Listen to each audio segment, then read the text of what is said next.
The Galactic Council chamber fell silent as Ambassador Alana walked to the central podium, her footsteps echoing against the crystalline walls. Behind her, Commander Abraham stood at attention, his military uniform pressed and pristine, though his jaw was clenched so tightly it could crack diamonds.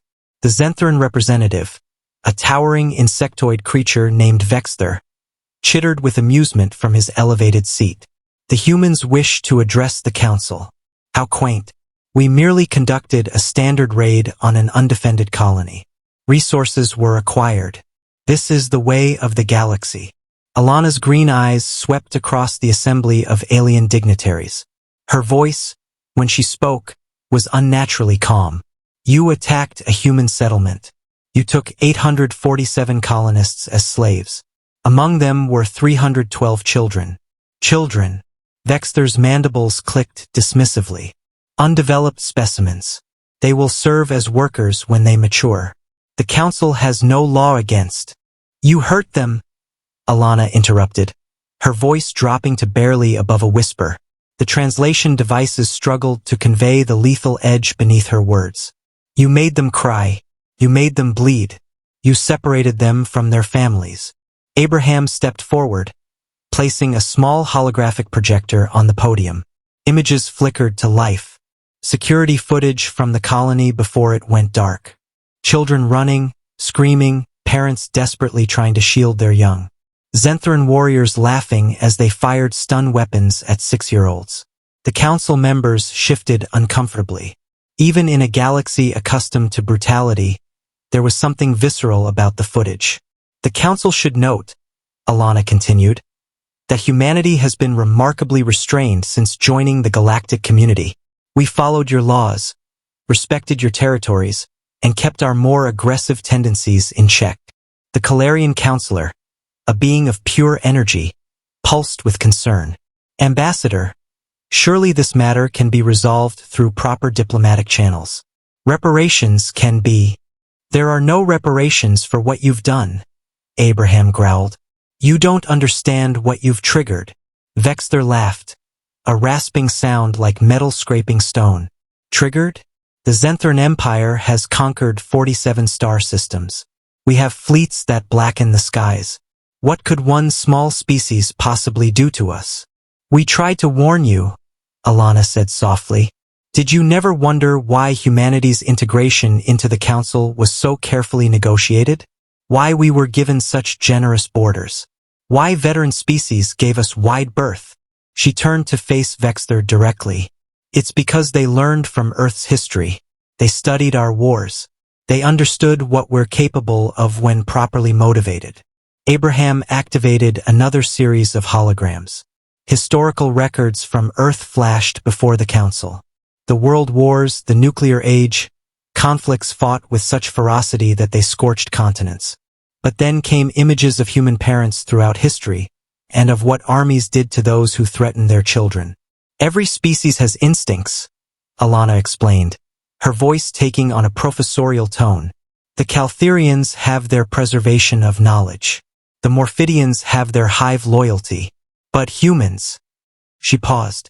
We have something that transcends logic, that overrides survival instinct, that transforms ordinary people into forces of nature.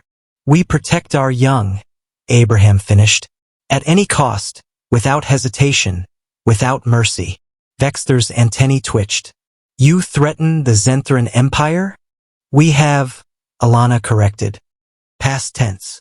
The chamber's main view screen flickered to life, showing real-time feeds from Zenththeran space. Sleek human warships, vessels the council had never seen before, emerged from slipspace jumps around every major Zenththeran world. Not dozens. Thousands. Those are, the Zenththeran counselor gasped. Those are dreadnought-class vessels. Their construction alone would take centuries. We've been building them for generations, Abraham explained. Every human colony, every shipyard, every factory. We've been preparing. We hoped we'd never need them. We called it Project Guardian Angel.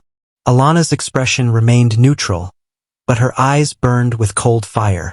See, the other council species understood something about humanity. We're not the strongest species. We're not the smartest. We're not the longest lived, but we have one quality that makes us truly dangerous. She leaned forward, her words cutting through the chamber like a blade. We remember, and we never, ever forgive those who hurt our children. The feeds showed Zenththeran defense fleets scrambling, trying to respond to the sudden appearance of the human armada. It was futile. The human ships moved with practiced precision, their weapon systems light years ahead of anything the Zentherans possessed. You have 12 hours, Alana stated flatly. Return every single colonist unharmed to the designated coordinates. Every single one. And if we refuse? Vexther's bravado was crumbling, but pride kept him defiant. Abraham's smile was terrifying in its complete absence of humor. Then we demonstrate what happens when humanity stops playing nice. Your empire has 47 conquered systems. We've identified them all. Your homeworld has a population of 14 billion. We know their exact location. Your ruling caste has hidden bunkers in the Turs asteroid field.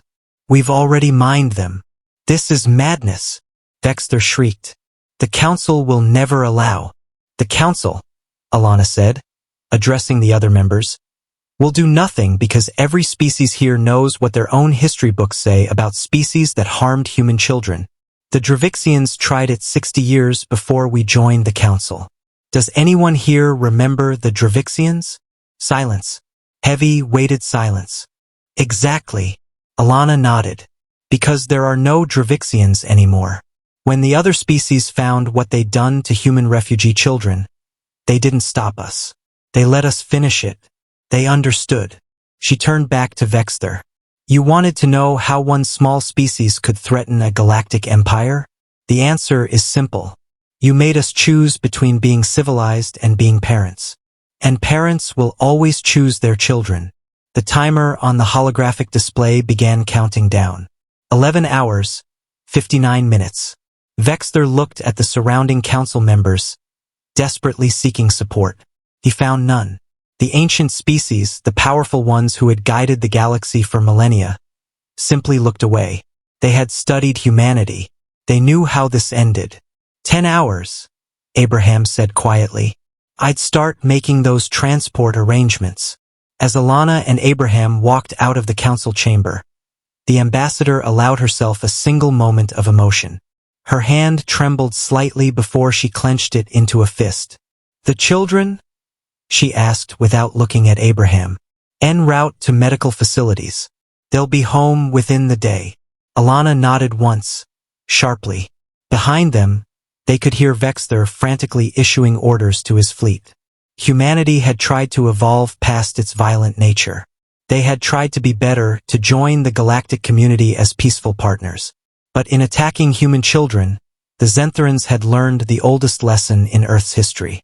There is nothing more dangerous than a parent protecting their young. And humanity was a species of 7 billion parents who had just been given a reason to remember why they had once been their planet's apex predator. The Zentherans had 12 hours to return the children. They took 11. Wise choice,